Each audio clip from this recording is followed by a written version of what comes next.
আমার নাম তাসমিয়া। ঢাকার একটি বিশ্ববিদ্যালয়ে পড়ি, ছুটিতে গ্রামে এসে থাকি আমাদের দাদা-দাদির বাড়িতে।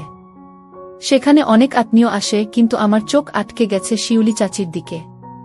আমরা দূর সম্পর্কের আত্মীয় হলেও তার উপস্থিতিতে কিছু অদ্ভুত শানিত আনন্দ বোধ হচ্ছিল। এক বিকেলে উঠোনে চা খাচ্ছিলাম, সে পাশে এসে বসল। তুমি তো শহুরে মেয়ে, গ্রামে এসে কেমন লাগছে? সে হেসে বলল। আমি বললাম, ভালোই লাগছে, কিন্তু অপরিচিত মনে হয় কি? তার হেসে বলার ভঙ্গি মনে গেঁথে গেল। পরের কয়েকদিনে আমরা একসাথে পুকুর পাড়ে হাঁটতে গেছি, বই নিয়ে বসেছি গাছের নিচে। কথায় কথায় বুঝতে পারতাম তারও চোখে কিছু অনুভূতি আছে, ভালোবাসা না, কৌতূহল না, কিছু অদ্ভুত টান। কিন্তু কেউ যেন কিছু না বোঝে, তাই আমরা নীরবতায় একে অপরকে বুঝেছি। একদিন সন্ধ্যায় সে বলল, তাসমিয়া, তুমি কি কখনো ভেবেছ মানুষের অনুভূতি সবসময় সঠিক হয়? আমি চুপ করেছিলাম, উত্তর দিতে পারিনি। সেদিন রাতে রুবেল ভাই আমাদের দিকে সন্দেহের দৃষ্টি দিচ্ছিল। মনে হচ্ছিল আমাদের এই ছোট্ট মনের টান কেউ জানলে হয়তো ঝড় উঠবে। পরের দিন সে আমাকে বলল, তুমি আর চাচি কি নিয়ে এত কথা বলো? আমি হেসে বললাম, শুধু পড়াশোনা আর গ্রামের গল্প। সে হেসে বলল, আচ্ছা, আমি কাউকে বলবো না, তবে সাবধান থেকো। খুব মনে হচ্ছিল আমাদের মনমনের টান যেন ধীরে ধীরে বড় হয়ে যাচ্ছে, কিন্তু কোনো ঝুঁকি ছাড়া প্রকাশ করা যায় না। সেই ছুটি শেষে আমাদের বিদায়। ঢাকায় ফিরে আসার সময় চোখের কোণ দিয়ে আমরা একে অপরকে দেখেছি, মৃদু হাসি ও দৃষ্টি বিনিময়। মনে হচ্ছিল আমাদের প্রেম শুরু হয়েছে, নীরব, সংযমী, কিন্তু গভীর। আমরা জানি সামাজিক নিয়ম মেনে চলতে হবে, তবুও সেই অনুভূতি থাকবে চিরকাল। ঢাকায় ফিরে আসার পর মনে হচ্ছিল শিউলি চাচির উপস্থিতি আরও কাছে চলে এসেছে। কলেজের ব্যস্ত জীবনের মাঝেও আমি তার কথা বারবার মনে করি। আমরা ফোনে বা বার্তায় কথা বলতাম না, শুধু মাঝে মাঝে ছোট ছোট চিঠি লিখতাম, নীরব ভালোবাসার ভাষা। চিঠিগুলো পড়তে পড়তে আমার হৃদয় অদ্ভুতভাবে তাড়িত হতো। একদিন ছুটিতে আবার গ্রামে যাওয়ার কথা ছিল। গ্রামে পৌঁছে দেখি শিউলি চাচি উঠোনে বসে বই পড়ছে। আমার দেখামাত্র তার চোখে হালকা হাসি ফুটল। আমরা একে অপরকে চুপচাপ দেখেছি, কোনো শব্দ ছাড়া।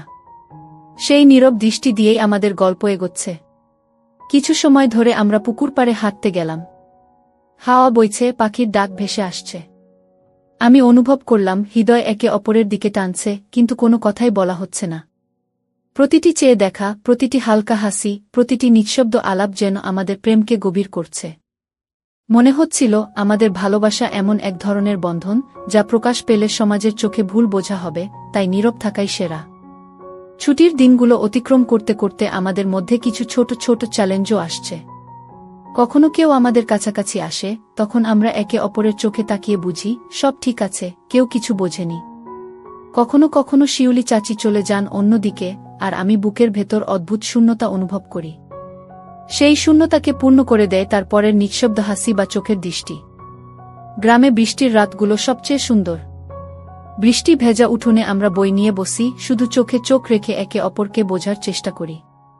বৃষ্টি আর হাওয়ার শব্দ আমাদের নীরব প্রেমের সাক্ষী। কখনো মনে হয় যদি কেউ আমাদের চোখে চোখ রাখা বা হালকা হাসি বুঝে ফেলে, পুরো গ্রামীণ পরিবারে কেমন কাকতালীয় বিভৎসতা তৈরি হবে। কিন্তু আমরা হাল ছাড়িনি। প্রতিটি দিন শেষ হলে আলাদা হতে হয়। ঢাকায় ফেরার পথে মনে হয় আমরা এত কাছাকাছি থেকেও একে অপরকে নীরবে ভালোবাসছি। চিঠি, চোখের দৃষ্টি, ছোট ছোট হাসি, সব মিলিয়ে আমাদের প্রেম ক্রমেই গভীর হচ্ছে।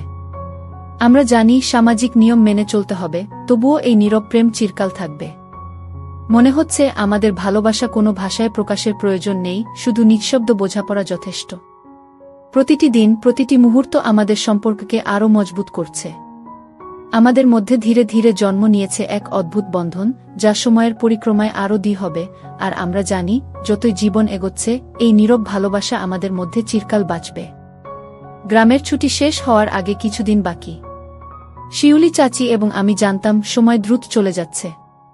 প্রতিটি সকাল, প্রতিটি বিকেল আমাদের জন্য অমূল্য।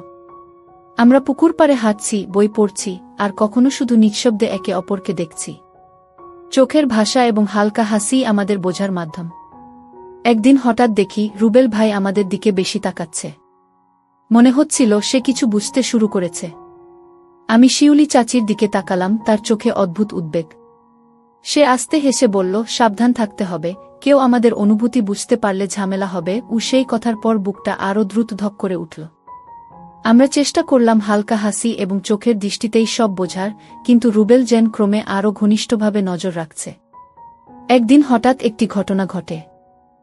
আমরা পুকুর পাড়ে বসে বই পড়ছিলাম, তখন হঠাৎ বৃষ্টির ফোঁটা পড়তে শুরু করে।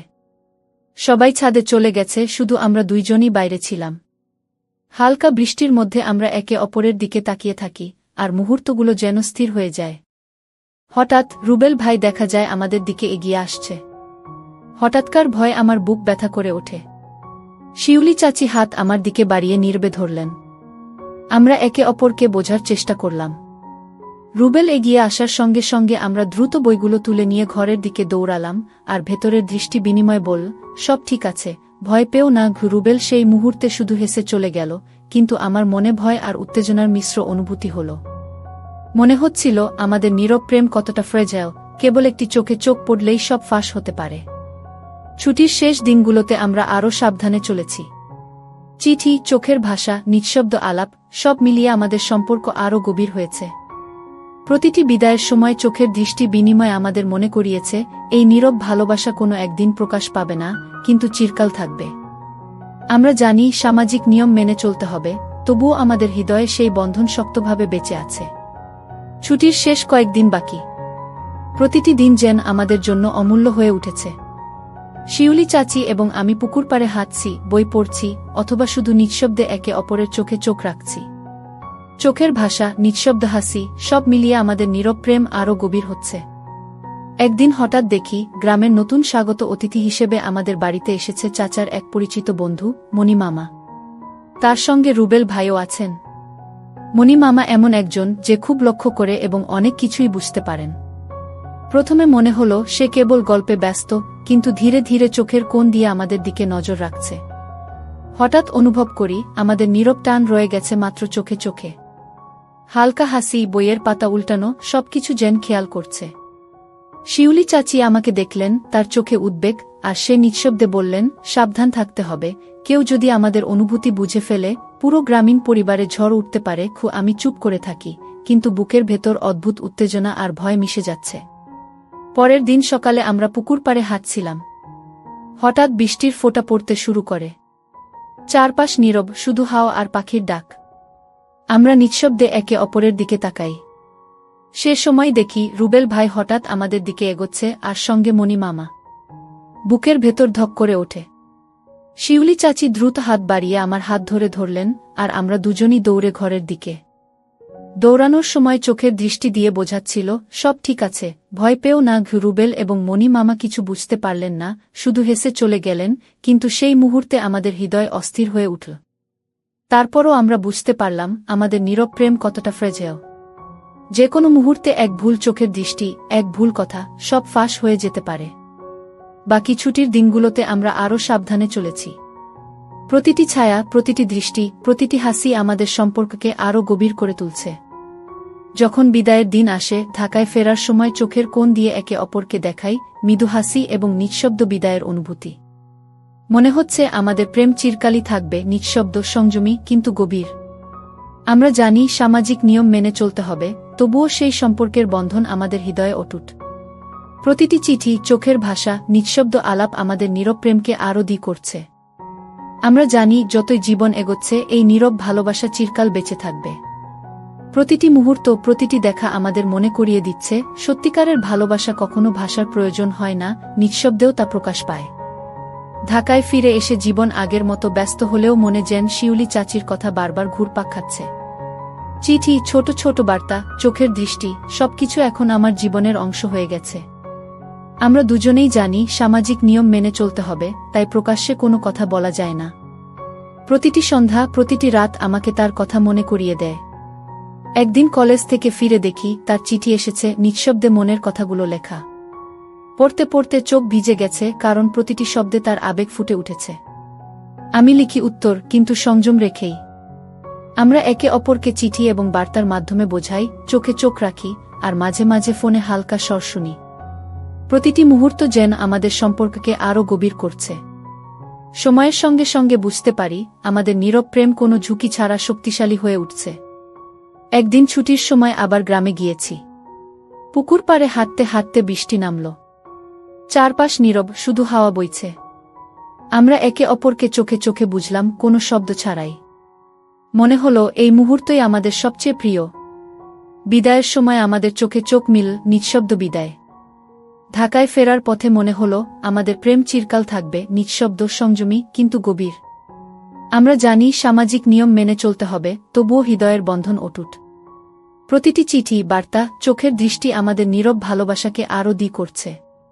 সময় যতই কাটুক, আমরা জানি এই নীরব প্রেম চিরকাল বাঁচবে, কারণ সত্যিকারের ভালোবাসা কখনো প্রকাশের অপেক্ষায় থাকে না, নিঃশব্দেই শক্তিশালী হয়। প্রতিটি স্মৃতি, প্রতিটি নীরব মুহূর্ত আমাদের মনে করিয়ে দিচ্ছে, ভালোবাসা শুধু হৃদয়ে অনুভূত হতে হয়, তা ভাষার উপর নির্ভরশীল নয়।